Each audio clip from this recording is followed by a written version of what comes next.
نحمدہ و نصلی علی رسول الکریم اما بعد اعوذ باللہ من الشیطان الرجیم بسم اللہ الرحمن الرحیم۔ جیسا کہ آپ سے پہلے گزارش کی تھی کہ سوال و جواب کی نشست میں آپ لوگ سوال بنا کر بھیجا کریں گے،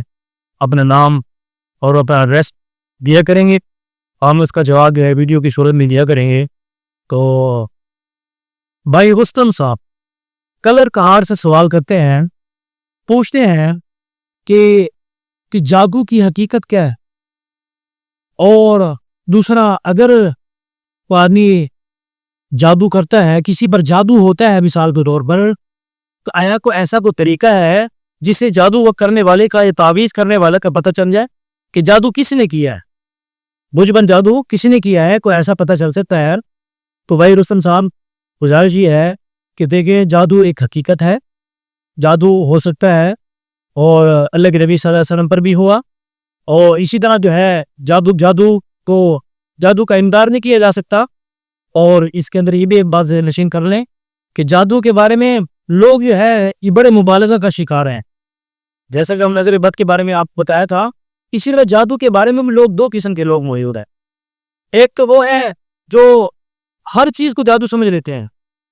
یعنی کچھ تھوڑی سی بیماری ہوئی وہ جادو سمجھ لیا، سر پہ درد ہوا بھی جادو ہو گیا مجھ پر، اور اس طرح دو چار دن دکان پر جو ہے گاہک کم آ گیا وہ بھی مجھ پر جادو ہو گیا، میری دکان کی بندش لگ گئی ہے۔ اور اسی طرح جو ہے دو چار چھینکیں آ گئی تو یہ سمجھ لگے کہ مجھ پر جو ہے جادو کر دیا کسی نے۔ اور اسی طرح کوئی گھر میں جو ہے کوئی قرآن کی آیت یہ اس طرح کوئی چیز دکھی مل گئی تو فوراً یہ سمجھ لیتے ہیں کہ مجھ پر جادو ہو گیا ہے۔ تو بھائی یہ تو بہت مبالغہ ہے، ہر چیز کو جادو سمجھنا، اور اسی طرح گاہک کی کمی کو جادو سمجھنا، سر میں درد کو جادو سمجھنا، چھینک آنے کو جادو سمجھنا، تو اس طرح جو ہے ہر وقت پھر انسان جو ہے اسی کام میں لگا رہتا ہے اور پریشانی میں لگا رہتی ہے۔ اور کچھ لوگ ایسے ہیں جو بالکل اس کا انکار کرتے ہیں۔ تو نہ ہی مبالغہ کرنا چاہیے کہ ہر چیز کو جادو سمجھا جائے، اور نہ ہی یہ کرنا چاہیے، نہ اس کا انکار کیا جا سکتا کہ کوئی آپ علیہ السلام پر ہوا ہے اور حقیقت اس کی موجود ہے۔ اب ہم اپنے سوال کی طرف آتے ہیں کہ جادو، یعنی یہ تو آپ ہمیں پتہ چل گیا کہ جادو ہو سکتا ہے، اب آیا کہ جادو یعنی جس نے کیا ہے اس کا کسی طریقے سے پتہ چل سکتا ہے کہ نہیں۔ تو یہ سمجھ لیں کہ دیکھیں جادو حقیقت میں تو اللہ تعالیٰ ہے، غیب کا علم جاننے والے اللہ ہی ہیں، اس کے علاوہ کوئی نہیں جانتا کہ غیب کو اللہ کے علاوہ کوئی نہیں جانتا، اللہ کی ذات جاننے والی غیب کو۔ تو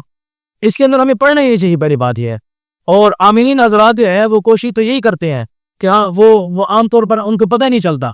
اور جو ہے اگر پتہ چل بھی جائے کسی طریقے سے، کسی کے پاس ایسا عمل ہو بھی صحیح، تو وہ کوشش کرتے ہیں بتاتے نہیں ہیں کہ کس نے کیا ہے۔ ان کو اگر کسی نام کا پتہ چل بھی جائے تو وہ نہیں بتاتے، بلکہ کیونکہ اس کی وجہ سے بہت لڑائیاں اور جھگڑے اور فساد کا بہت زیادہ خطرہ ہوتا ہے۔ تو ایک ایسا عمل جو حدیث میں تو نہیں ہے لیکن بڑے بزرگوں کا مجرب ہے، یعنی تجربہ شدہ ہے، اگر وہ عمل کر لیا جائے تو، اور وہ وظیفہ کر لیا جائے، 7 دن تک وہ وظیفہ کرنا ہے، وہ عمل کرنا ہے، اگر وہ کر لیا جائے تو انشاءاللہ اللہ تعالیٰ سے کبھی امید ہے کہ اللہ تعالیٰ خواب میں وہ دکھا دیں گے کہ جادو کس نے کی ہے اور تعویذ کس نے دی ہے، اور آپ کا دشمن کون ہے تو اللہ تعالیٰ خواب میں دکھا دیں گے۔ وہ امان میں آپ کو بتا دیتا ہوں، یا جبارو یا قہارو یا مذلو یا منتقم، دوبارہ سن لیجیے، یا جبارو یا قہارو یا مذلو یا منتقم۔ اگر کوئی شخص یہ روزانہ عشاء کی نماز پڑھنے کے بعد 313 مرتبہ پڑھے اور 7 دن تک اس عمل کو جاری رکھے تو اللہ تعالیٰ سے کبھی امید ہے کہ اللہ تعالیٰ اس کو ضرور دکھائیں گے کہ اس پر جادو کس نے کیا ہے۔ اللہ تعالیٰ میں آپ پر عمل کرنے کی توفیق عطا فرمائے۔